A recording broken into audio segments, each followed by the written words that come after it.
যখন তুমি নিজের রক্তের মানুষের দ্বারা কষ্ট পাবে, তখন তুমি একবার নবী ইউসুফ আলাইহিস সালামের কথা মনে করো। তিনি কিভাবে নিজের ভাইয়ের দ্বারা প্রতারিত হয়েছিল।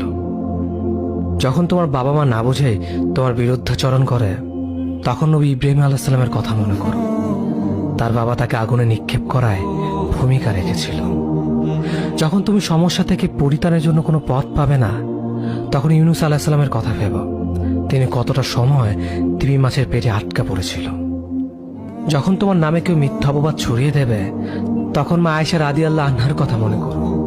তার নামে পুরো শহর জুড়ে কুৎসা রচনা করা হয়েছিল।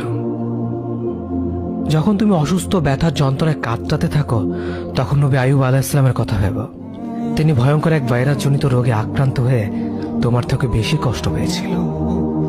যখন তুমি দিনের কোনো বিধান নীতিতে যুক্তি খুঁজে পাও না, তখন নবী নূহ আলাইহিস সালামের কথা ভেবো। তিনি কোনো প্রশ্ন ছাড়াই মরুভূমিতে নৌকা তৈরি করেছিল।